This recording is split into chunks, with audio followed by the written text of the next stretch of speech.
Hi, everybody. This one's going to be a bit of a doozy, I think. I just finished reading through Shepherds for Sale by Megan Basham, published by Broadside, which is an imprint of HarperCollins.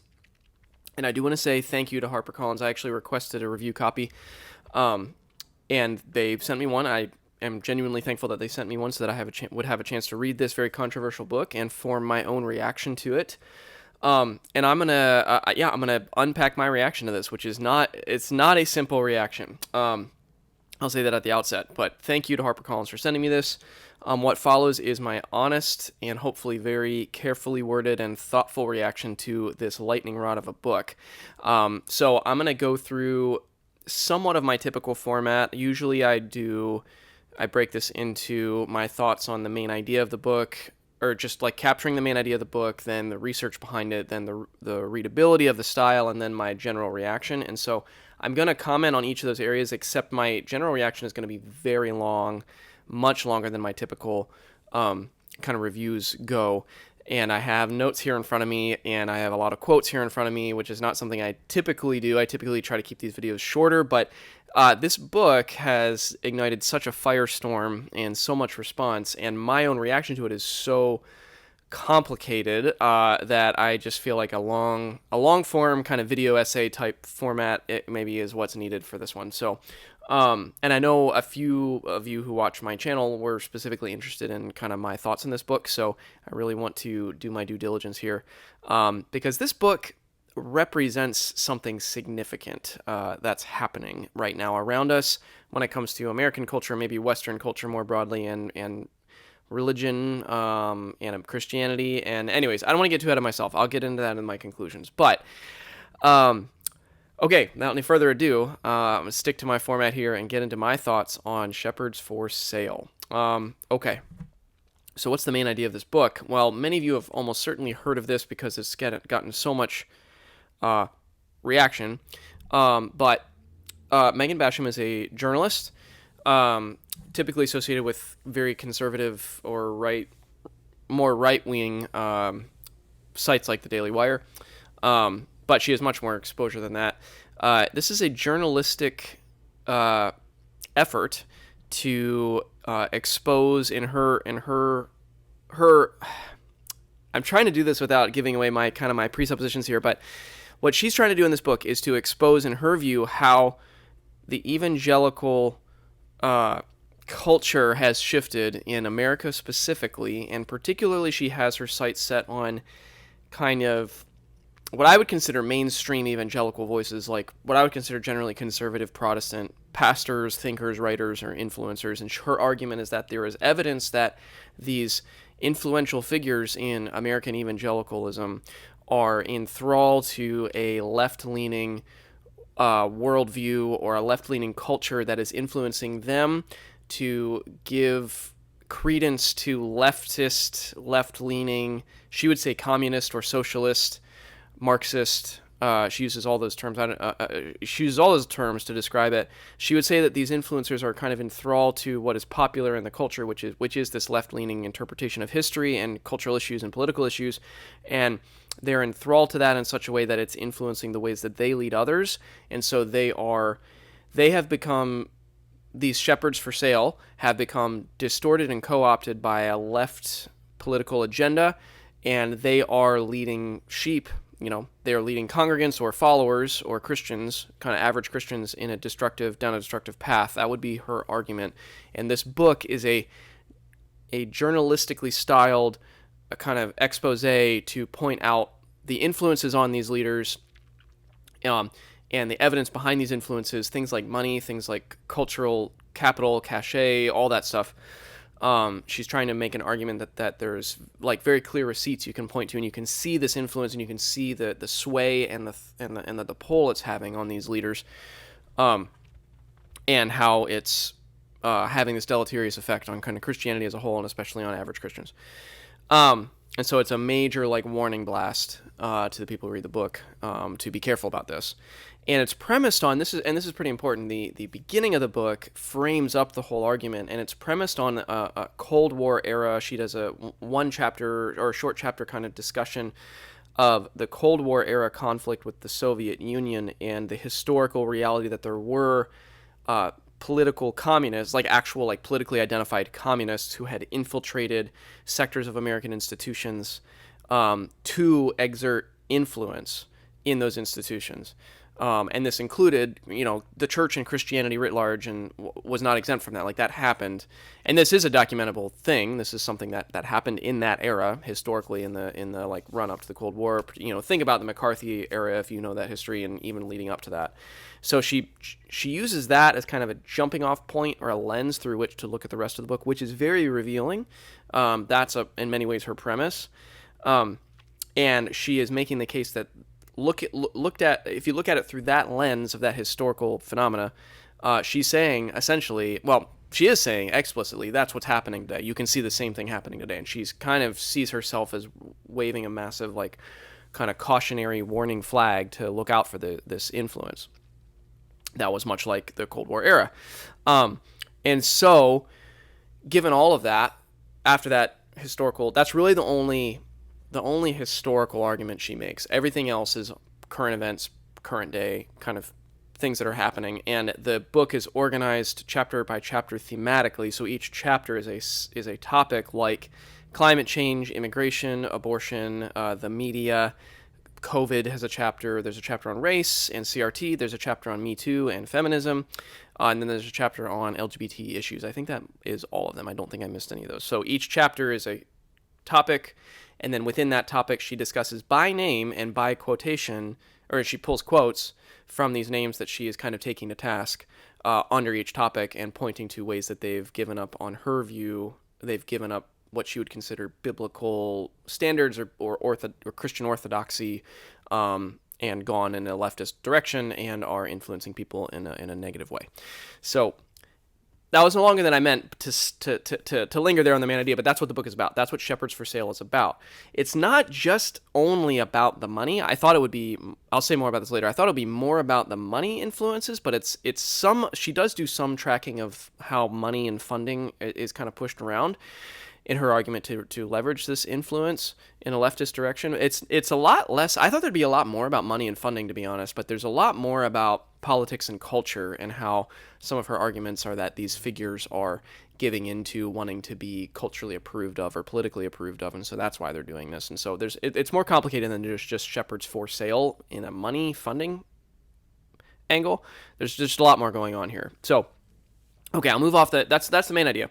You probably knew what the main idea was if you followed the controversy around this book, but that's my attempt to summarize it. So, the research of this, oh man, nothing about this book is simple to talk about. The research is a complicated combination of factors.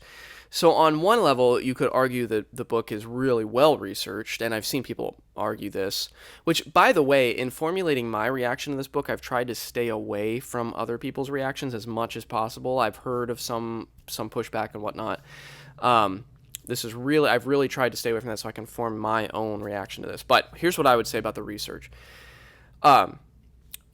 I can see someone arguing that it's very well researched because it's very heavily footnoted, or endnoted rather. There's endnotes.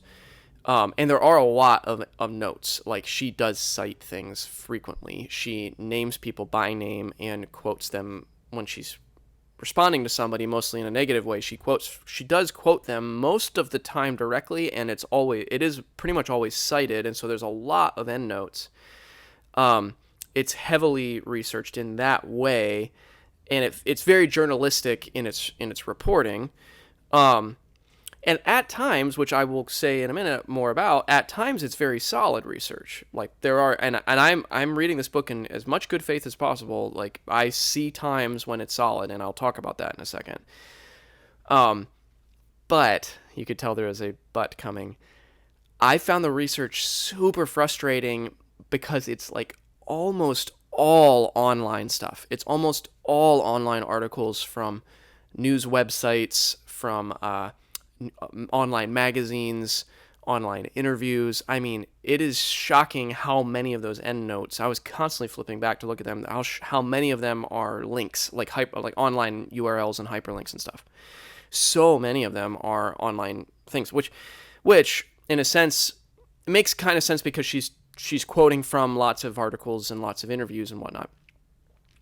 I was really frustrated by it because there's very little, and this is going to tip my hand to some of my conclusions, there's very little interaction with deeper sources like books, for example, much less things like journal articles or works of history or works of, and she does comment on scripture and theology and politics, and she doesn't really cite deeper, certainly no scholarly stuff to back up some of her conclusions that she glosses over, and I'll talk about that more in a minute. So the research it's a weird combination of like tons and tons and tons and tons of endnotes, but it's all online stuff, mostly to back up the quotes and the things that she's pulling from. And then anytime she makes a conclusion, I don't want to overstate it, many times when she makes a more sweeping conclusion about a cultural issue or she makes a historical judgment, I found myself very frustrated by either it not being footnoted or by the footnotes being very paper thin. I'll give at least one example of that in a few minutes. So the research is weird. It is very journalistic, but in my opinion, it's pretty shallow, even though there's tons and tons of footnotes. Kind of frustrating. Now, the readability, there's going to be some positive things here about the readability. I found this book highly readable. I read it quite quickly. And stylistically, page for page, sentence for sentence, she's a good writer. And I found myself drawn in chapter by chapter. I found myself a couple times looking forward. Like I would flip over to a chapter and say, I'm really looking forward to seeing what she discusses about COVID or about immigration, because she's a good writer. And most chapters are introduced by an anecdote or by a kind of a snapshot story that's thematically related to whatever the discussion of the chapter is. And those are all really well told. Just very, very gripping intros to each chapter subject. I enjoyed with one kind of wrinkle, I enjoyed the style of the book, and I found it very easy to get into and very easy to read. I found it, on a deep level, I'm very deeply frustrated with this book, so it was a frustrating reading experience from that angle, but from just a page-for-page style angle, it's quite well written, and I can see why she's, and I'll say more about this in a minute too, I can see why she's a successful journalist, because she's talented. She's talented in her writing and in some ways in her research. Okay, so that's the main idea. A little bit on the research, a little bit on the readability. Now, buckle up, because we're going to get into my reaction, and I'm going to go in a deep dive here. I have printed out a bunch of quotes and page numbers, and I'll try to put the quotes up as I go through them so that you can follow along, read along to the quotes as I read them. I really wanted to do my due diligence with this. So what I want to do in my reaction here is I want to start with some of my positive reactions, actually. So I'm going to give some positive thoughts first, things that I agree with or that I commend about the book, and I'm doing this because I really want to demonstrate that I did read this book in good faith. Like, I know there's a firestorm around it, and I tried as much as possible to read it to form my own reaction, and I do have some positive reactions to it, which may be surprising. If you're watching this and you would assume I would have certain thoughts right away. So here are some of my genuine positive thoughts. Like I said, the writing style is good, and there are a few instances of what I would say very good reporting on very specific events and very specific issues. So, a couple examples. Two of the better chapters, in my opinion, were on the COVID chapter. I thought was good, and I thought the Me Too / kind of feminism chapter was also pretty good. So in the COVID chapter, I think she does a good job, for the most part, at reporting on someone like Francis Collins, who has come under a lot of scrutiny for some of his decisions and communications and actions in that time. And for me personally, I'm someone who has always respected Francis Collins for a long while and have been a bit disillusioned and disappointed to learn more about some of the things that he did and some of the things that he said, and how he kind of really marginalized someone like a Jay Bhattacharya as a quote-unquote fringe epidemiologist, which wasn't really true. And so I had come independently to be a little disappointed with some of Collins' actions, and I think she does a good job. I think she's a little mean-spirited a few times, but I think she does a good job at pointing out, here are some things that were done that were pretty blatantly, like, at minimum, they were not well backed up, and these conclusions were overstated from someone like a Collins during the COVID chapter. And the COVID chapter has, I think, some pretty good and fair points to be made that are good things to be closely evaluated. Also, the Me Too chapter includes I think that chapter probably has some of the best strict reporting in it. One example is she discusses the controversy around John Crist. If you know who John Crist is, he's a comedian who was a rising star and seemingly could potentially, in the Christian evangelical world, he was kind of a rising star and had maybe some potential to cross into more mainstream success. And there was a controversy around him that was related to Me Too, and I remember when it happened, and I remember being confused by it and not really being sure what to make of it. And she does a really good job at exposing that particular issue for what it seems to have been just a very paper thin case against Christ.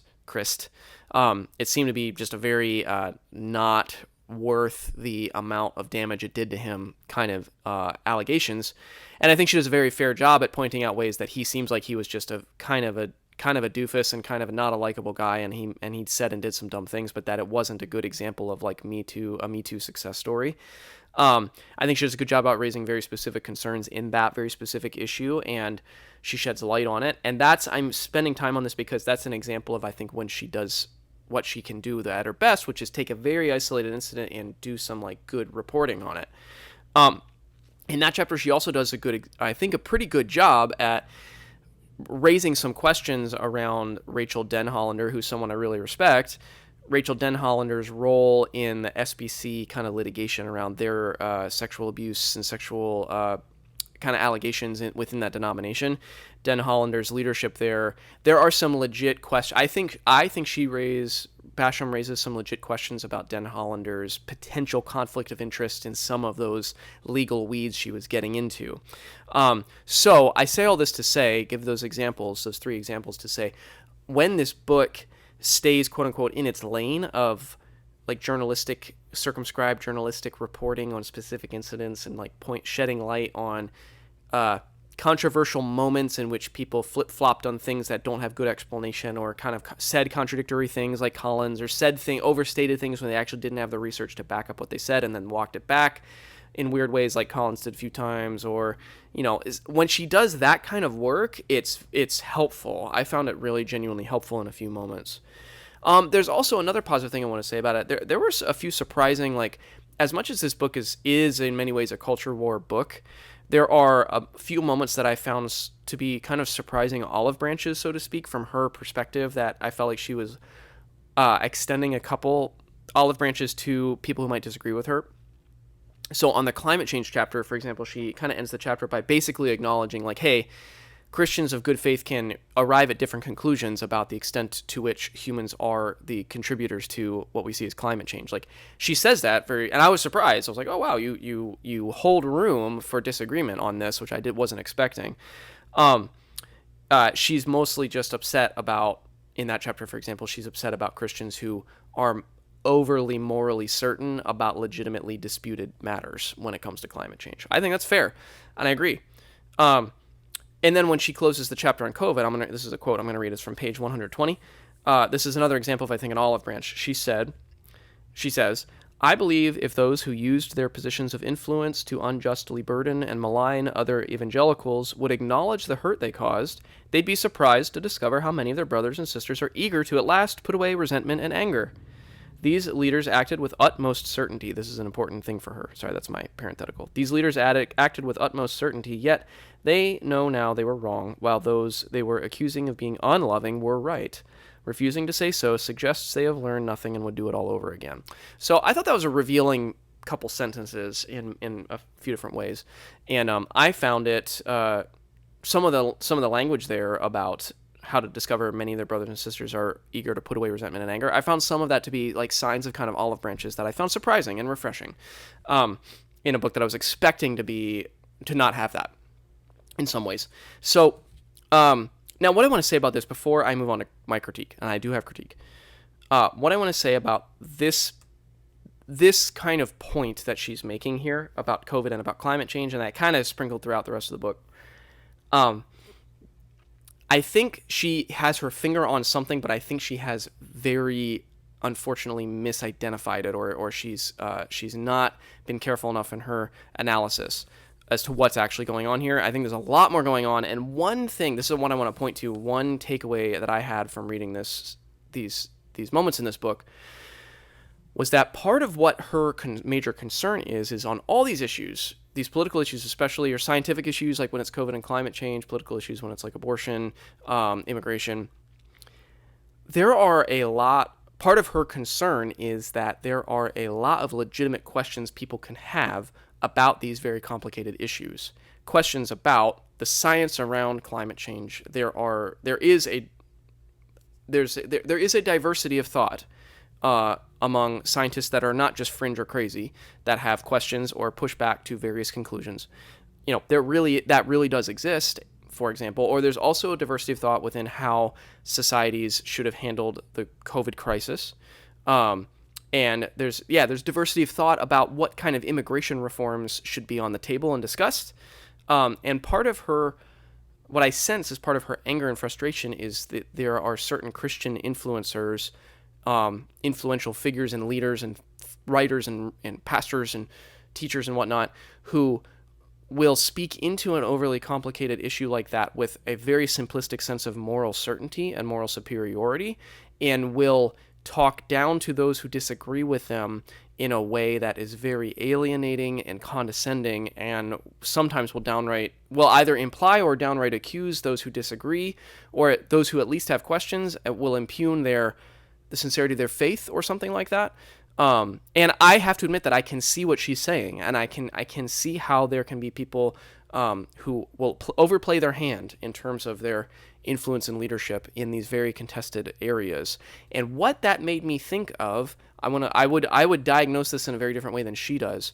And it made me think of an article written recently by an historian named Miles Smith. I was not familiar with him before, but he published this article on Mere Orthodoxy, which is a publication I don't follow it super in depth, but I generally keep an eye on it, and I really appreciated this particular piece by him, in which he made the argument that we are living in an age in which a lot of people are... He diagnoses the deconstruction movement as a lot of people recovering from overly powerful guru-type pastors and leaders who were overly...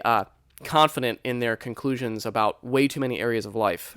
So the prime example of this is a Josh Harris figure who was super young, not married yet, no kids, and yet was put on the stage as someone who was a sage and someone to listen to as though he had all this wisdom on dating and marriage and family life. That's one example. But his argument is that there was a phase in which a lot of evangelical, in particular, the evangelical megachurch, seeker-sensitive, all that stuff, that movement propelled a lot of these leaders to the front of rooms and conferences and churches to wax on all kinds of issues that anyone who would just pause and stop for a second would say, who is this person to have expertise on these issues, right? He's arguing that there was kind of a movement within American Christianity, evangelical Christianity, that put all these leaders up front and invested them with all this authority in all kinds of areas of life and areas of the world and culture that they just should not have been talking about. And his argument is that that is a lot of what's happening with this deconstruction movement. Now, I know this seems like a big tangent away from the book Shepherds for Sale, but I kept thinking about it as I was reading some of these chapters because I felt like she is an example of someone, while she's not deconstructing in the sense of people moving to progressive or moving away from Christianity, she is very animated and angry about what she sees as a lot of these Christian leaders talking overly moralistically and with overly kind of certain kind of theological language about a lot of issues that are actually very complicated and contested, that maybe these leaders don't actually have the expertise to speak into as confidently as they have been. And I have to say, I think that she might be having her finger on something legitimate there, even if she's not quite diagnosing it in what I would say is the most helpful way. So I hope that makes sense, but I'm trying to, again, I'm trying to meet this book more than halfway. I'm trying to meet this the position represented by this book and try to understand and sift and sort what I think is true there, and what she might have her finger on that deserves valid thought and consideration. And Miles Smith's argument in his work is that we need to kind of get back to the some true principles of the Protestant Reformation, which was to rein in clerical power.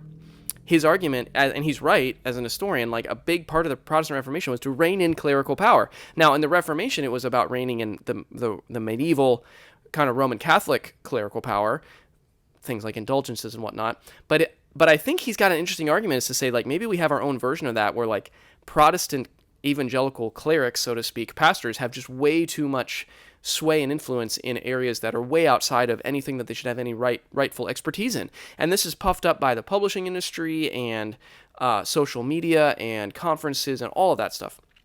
It's a complicated issue, but I think he's onto something there, and I think he actually lends a more helpful explanation than what Basham does here, or at least it adds to what I think she's getting at. But I think she might be reacting to something that she's right to react to.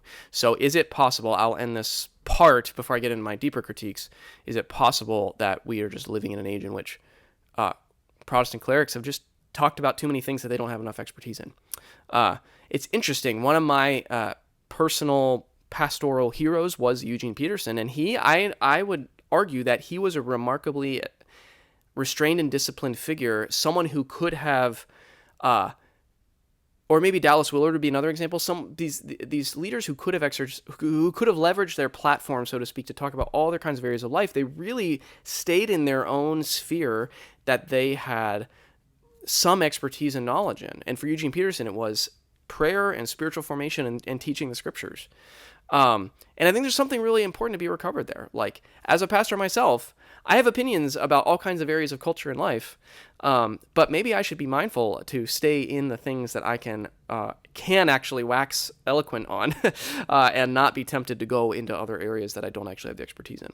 Okay, so that was a little bit more than I meant to do on that point, but I want to keep moving here because I got quite a bit more to get into, and this has already gotten long. I knew this was going to be a doozy. So, okay. Let me get into my critiques. So there are two layers of critique here that I want to kind of offer. One is a surface level critique of just the way that the book argues its points, like the more of the style of argumentation critique, and then I want to get into a deeper level critique of some of the presuppositions or maybe the view animating the argument of this book. So I want to talk about both, but I'll talk about the surface level stuff first. So if I did like the writing style, as I mentioned ago, like I found it very readable.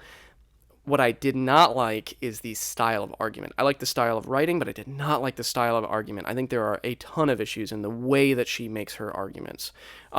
So I'm going to walk through some examples of these, but there's a lot of false binaries, like false dichotomies here. There's a ton of bundling, like assuming that certain issues belong in the same bundle of issues. Bundling is a kind of a philosophical fallacy. And she does it a lot, and that also overlaps with a lot of guilt by association. She does a ton of guilt by association and guilt by kind of implication. Some of it's very simplistic. There's a lot of rhetoric that overplays what the argument that she's trying to actually make. That's backed up by not great, certainly not great historical work or theological work or scriptural work or political work, and it's. All these things are very frustrating. Very, very frustrating to see. So let me give some examples. I don't want to just spout off on that. Here's some examples. So here's some examples of false binaries. I'll give you two. In the intro, she writes on page 11 of the intro. She writes, "The question is, why have so many well-known evangelical institutions and leaders in recent years started promoting causes that no plain reading of Scripture would demand, like lobbying for fossil fuel regulations or dismantling white privilege, while issues that unequivocally call for Christian clarity find them silent and stymied?" Wow, I could write a dissertation on that sentence of all the assumptions that are being made there. She's assuming something about the plain reading of Scripture, and she's pitting that against... So, and this is where the false binary comes in. She's bundling, and actually these kind of all play a part in this quote.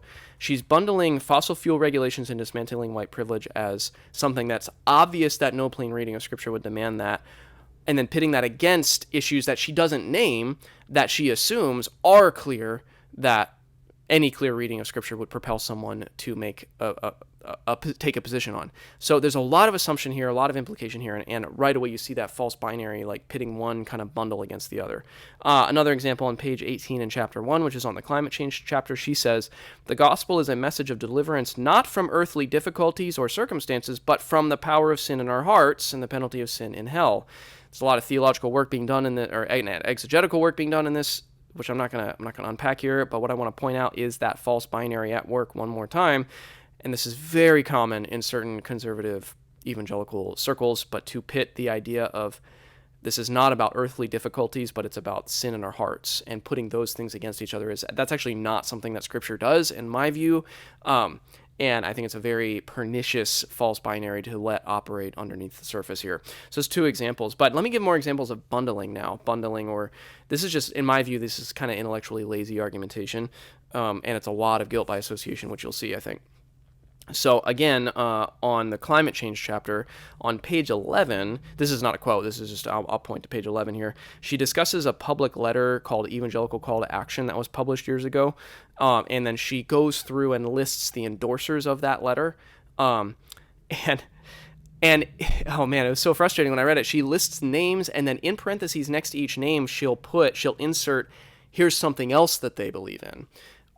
So for example, she puts in Richard Stearns, and also Brian McLaren, and next to Brian McLaren, she'll put he also doesn't believe in hell, and he also moved to affirm LGBT people in the church. Or Richard Stearns was the World Vision controversy around their hiring practices. She puts that in, hiring LGBT people or not in World Vision was a huge controversy, that Richard Stearns was at the helm of that, so she puts that in parentheses. And so this is quite literally exactly using guilt by association in her argument, which is in a chapter on ostensibly discussing climate change. She talks about a letter and then looks at the people who signed the letter and then points to other things that have nothing to do with climate change that they believe, that clearly the signal is, in her view, this clearly signals that these are people not to be trusted because they believe in these other things. That is classic bundling. It has no bearing on the actual issue at hand, which in that chapter was climate change in this particular letter. Super frustrating. In chapter 4 on the media, on page 74, this is when she starts the media chapters where she discusses a lot of money and funding. On page 74, she said, another recipient of Lilly Endowment funds, she really doesn't like the Lilly Endowment, another recipient of Lilly Endowment funds under the Pastors Project was North Park University, an ostensibly Christian college that touts its, quote, Queers and Allies student organization. I mean, this is just, again, whether or not North Park has a Queers and Allies student organization, and what does that even mean to North Park? Like, what in practice does that look like? None of that's discussed. She just names it, and the signal there again is like, look, this college has this organization, which clearly means, I guess in her view, they're to be bundled with the bad liberals. And what does that have to do with the Lilly Endowment funds? And what it's just a jump. Lack of explanation, and the clear implication is there's supposed to be some sort of bundling guilt by association thing happening there.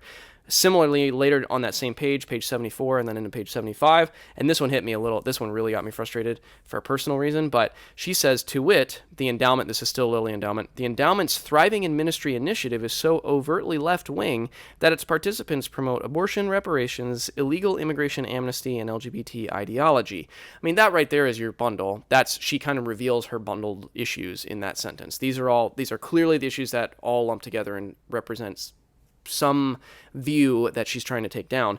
The reason this quote frustrated me so much is because I have for 2 years now I went to Gordon Conwell Seminary, which is a very conservative seminary, and through that seminary, I have gotten connected to a Thriving in Ministry pastors cohort. It is funded by the Thriving in Ministry earmarked funds from, yes, the Lilly Endowment. I've been in this cohort for over 2 years, and every member of that cohort is an Orthodox Protestant Christian pastor. And in no way have any of us in our cohort been influenced by all the things she just lists there. The Thriving in Ministry, it is an official Thriving in Ministry program. So this is where her argument touched me in the most directly and personally and practically, is that I'm actually in a cohort in this thing that she's seeking to take down, and I have zero sense of what in the world she's talking about here, that it's so overtly left-wing and I looked at the footnote, and it was no surprise, it just pointed to some online articles.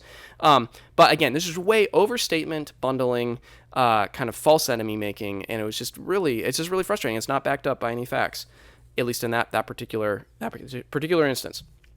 Okay, one more example of this bundling thing.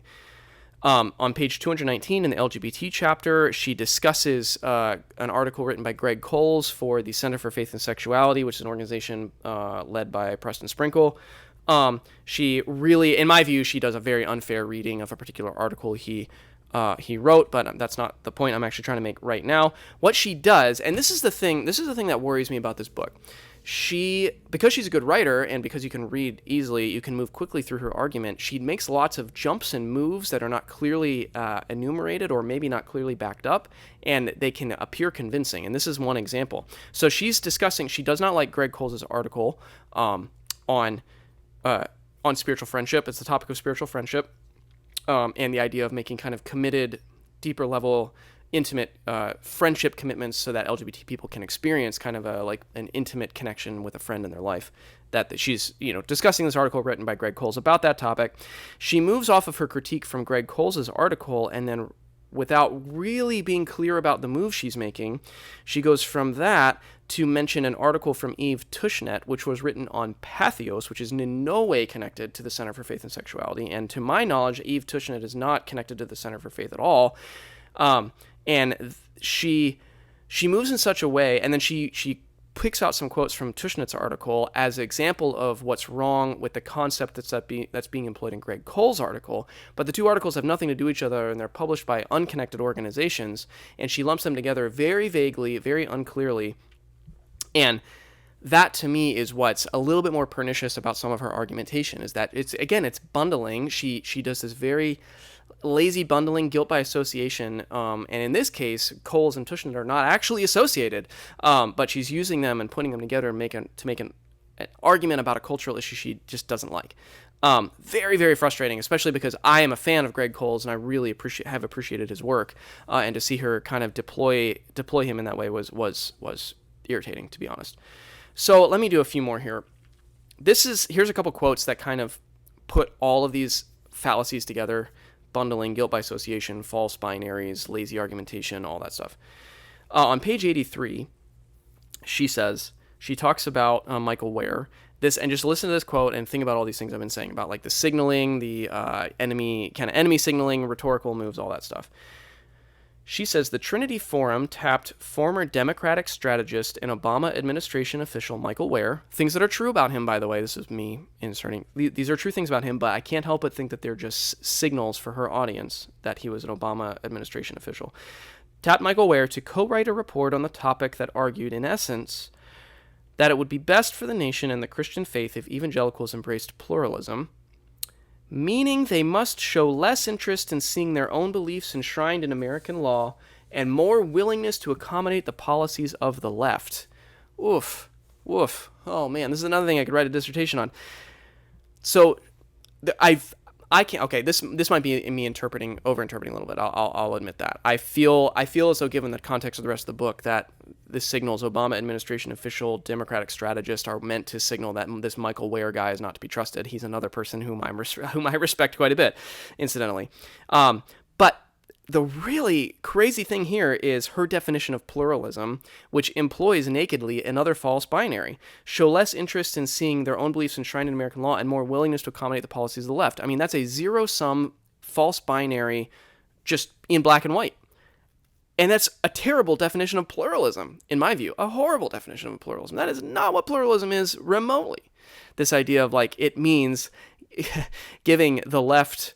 Again, and there's a bundling is assumed by even what the left means, but the idea that Christians need to give more ground to the left, that's what pluralism is? I mean, that just was baffling to me. But it combines this guilt by association with Michael Ware's kind of resume, and that false binary and bundling all employed in the same sentence. Now, okay, let's move on. Let me go on to what I would consider, these are just bad kind of overstatements, way overstating the case. And notice my earlier compliment about when she stays in the lane of journalistic reporting. None of this is actually classified. I would not classify any of this as journalistic reporting. This is when she gets into way overstating things on history, social issues, cultural issues. And in particular, the race and CRT chapter was plagued with this kind of stuff, just like cringy overstatement. So on page 127, she says, I won't go into extensive exploration of CRT's well-documented roots in Marxism here. And I thought, what is she talking about? And I flipped to the footnote, and it was a footnote to two, surprise, surprise, internet articles from the Heritage Foundation, which is a conservative think tank, it's fine to be a conservative think tank. I mean, they do fine work from that political theory perspective, but to say... Oh man, to say CRT's well-documented roots in Marxism and then the link to 2 internet articles from the Heritage Foundation on that point is major facepalm moment for me. I just thought there's so many problems with that. Notably, Derek Bell, who I have read and is known as one of the forefathers, so to speak, of CRT, explicitly said he did not rely on any of Marx's analytical tools to develop his theoretical legal work. I mean, he actually repudiated the idea that he was doing Marx's work. I mean, that's just one issue. Yeah, I don't want to get into a whole CRT debate thing on that, but it's extremely frustrating when she makes a simplistic allegation like that. But there's 2 more in the same chapter. Page 128, she says, if anything is directly analogous to the Soviet Comintern's successful efforts in the 1930s to 50s to smuggle socialism into American churches, CRT, which unequivocally has socialist origins and objectives, is it. Again, I don't feel like I need to spend a ton of time on that. That's just a way overstatement.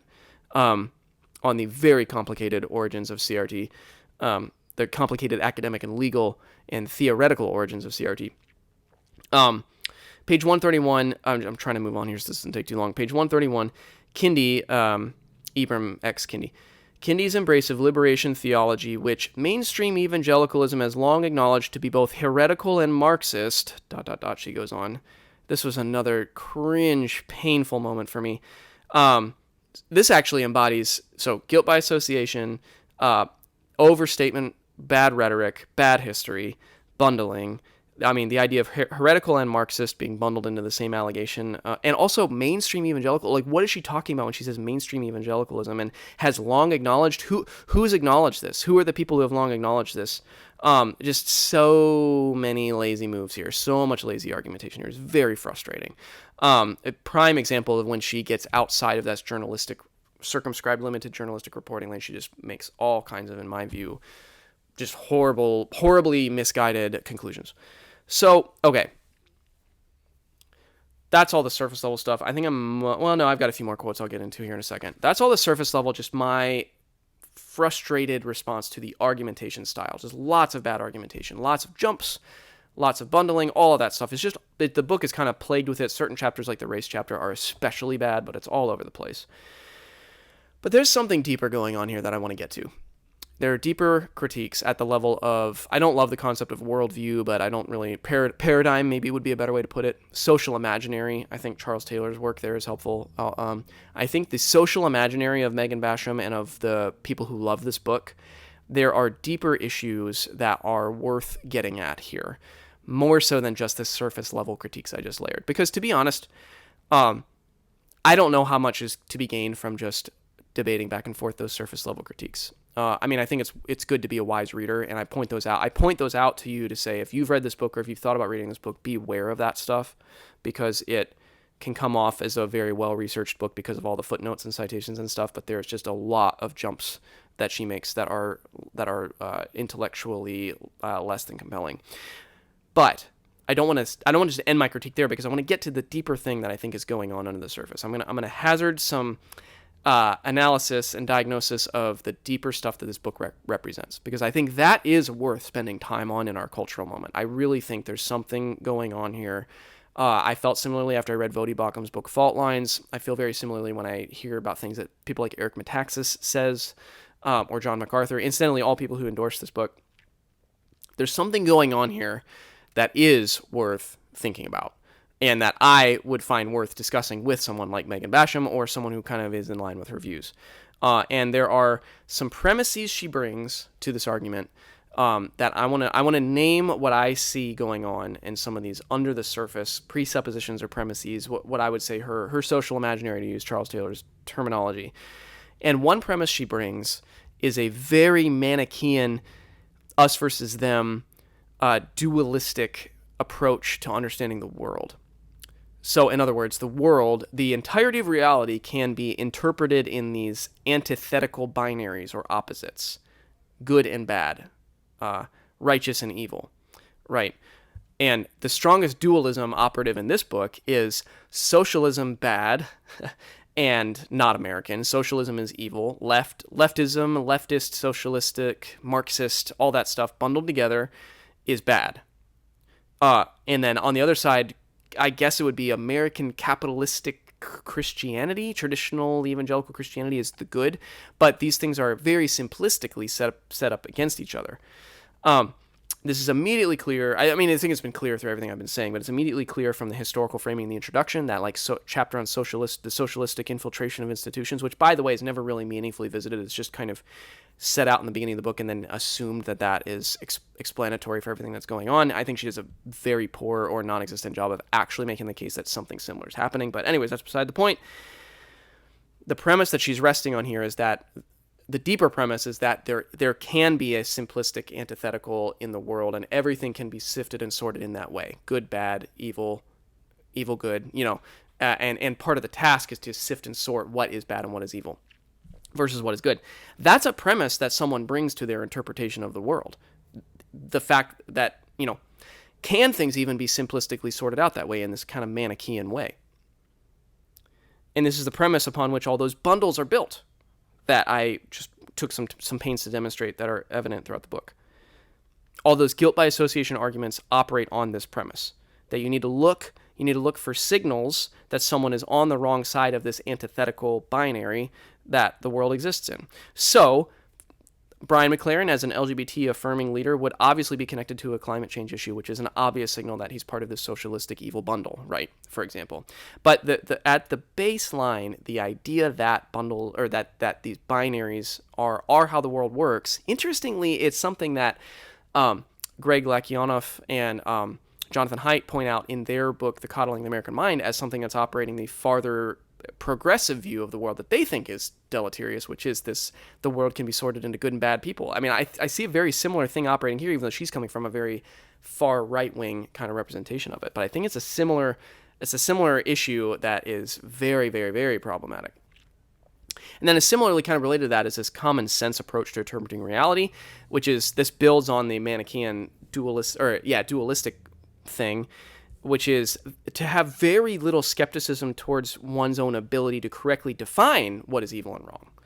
So this is the premise that supports her ability to so simplistically point to these obvious issues, like when she says a clear reading of Scripture, or these issues are very clearly wrong or clearly right.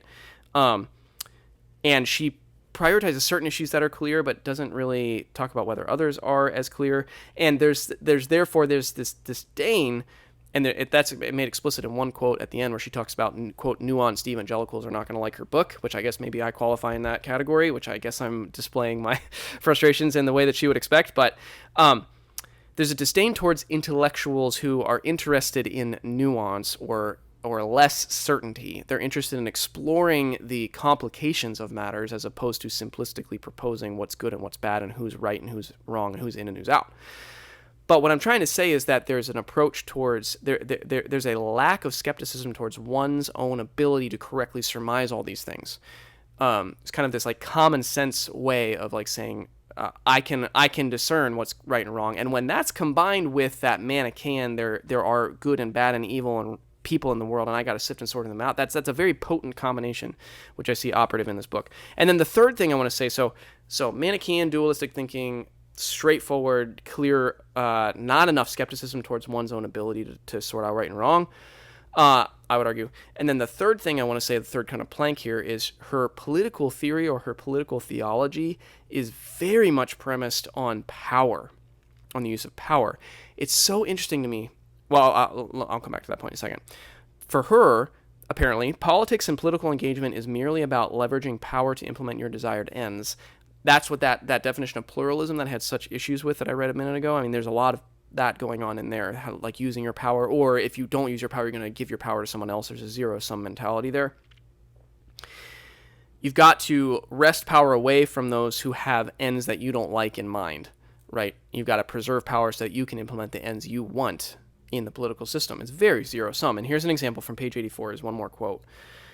Listen to this, what is wielding political power besides making use of the same constitutional remedies, freely speaking, freely associating, and electing candidates who promise to enact their preferred policies that secularists do? What is wielding political power besides doing this, is what she's offering. Wielding power through the political process is exactly what a representative democracy is designed to offer.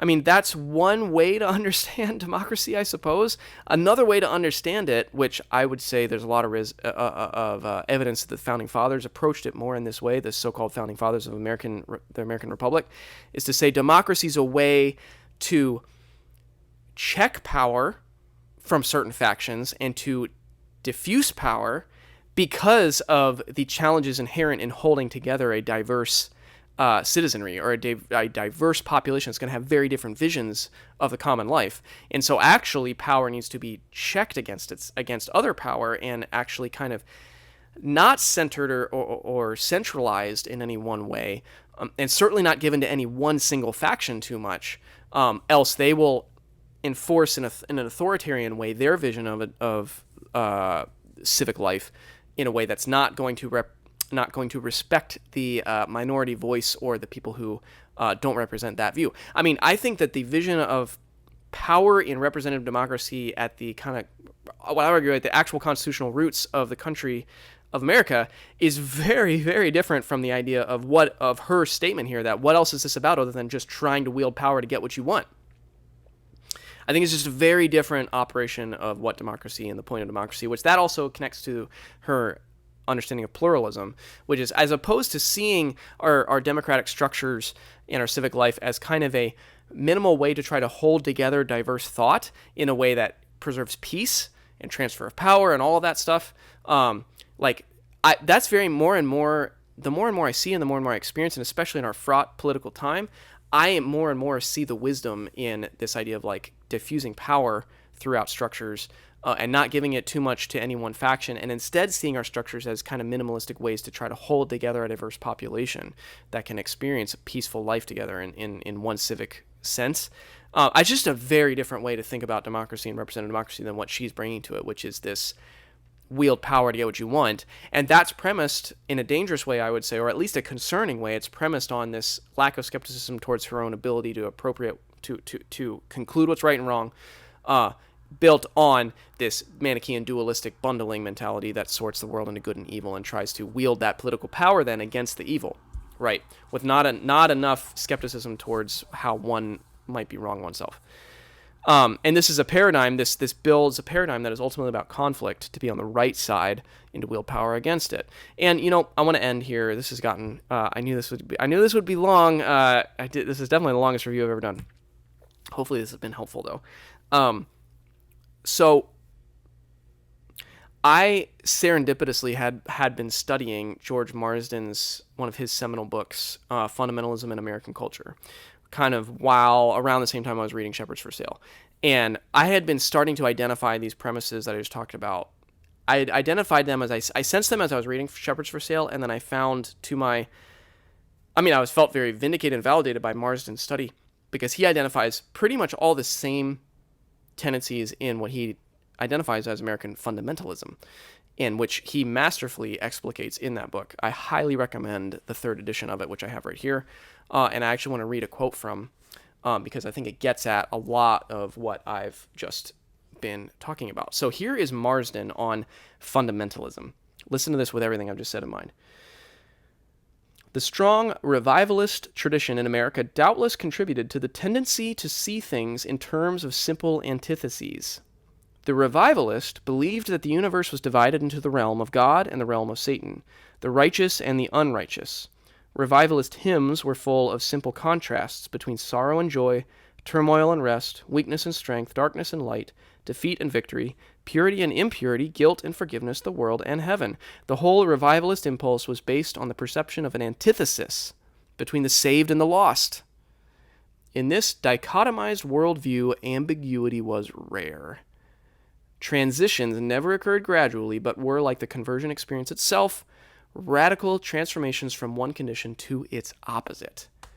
So here you have George Marsden, I think, perfectly and eloquently expressing this dichotomized worldview that operates with this spiritual infusion of revivalist understandings of conversion and revivalist understandings of the operations of sin and evil and Satan in the world, which sets up these dichotomies that don't leave room for any ambiguity, or as Basham might say, nuance. And I was I found that quote extraordinarily helpful and explanatory, and then I was amazed to read in the end of the book, Basham indicates a lot with her own kind of story of her own conversion, and she talks very openly about being this is what she says. She read this book by John MacArthur called The Vanishing Conscience. And she says, it destroyed all such lofty opinions, and foolish as it might sound to more nuanced evangelical intellectuals, to me, well on my way to perishing, it was the power of God. This book convicted her of the power of God. I went away from that book committed to living like the new creation I was. In a very short space of time, I also stopped caring about how I'd been injured, how I had been oppressed. So this is her telling of her own conversion experience, which is right in line with what Marsden just talked about this simple revivalist conversion narrative of from darkness to light is built upon this antithetical worldview, this dichotomized worldview, which then feeds into all the bundling and all of the seeing us versus them stuff I was talking about a minute ago. And she kind of lays it out there in her own story. She experienced that in her own story, which I can't help but see as, and she also explicitly indicates that's part and parcel of her own argument here. And the last quote I want to read before I tie this together is on page 242 in the conclusion of the book. She says, as Moses says to the Gadites and the Reubenites in Numbers 32, should your fellow Israelites go to war while you sit here? That is where we are. Open war is upon us and has been for a number of years, but we possess a power that no other in the world can rival. So take all these things together. Her conversion that is in line with George Marsden's narrative there about dichotomized worldview, her understanding of power as it operates in political theory and political theology, built upon a Manichaean worldview, built upon this common sense lack of skepticism towards one's own ability to appropriate what's true. Take all these things together and you see an open call to fight and to leverage power in the political and cultural and ecclesiological spheres in our country. And what I want to say then is that this is foundationally a fundamentalist book. It's a fundamentalist call to arms. It's not evangelical. That is my conclusion. It is not an evangelical book. It is a fundamentalist call to culture war and political war. And this might have been a long and roundabout way of getting there, when many of you would have looked at this book at the cover and said, well, of course that's what it is. You didn't need to read it and do a 1-hour book review on YouTube to get to that conclusion. But what I'm trying to demonstrate here is not just that is what it is, but how it's what it is. And it is marked by this militant language about power. It's marked by this dualistic thinking. And what I want to do in my own kind of little sphere here, a couple things to close this out.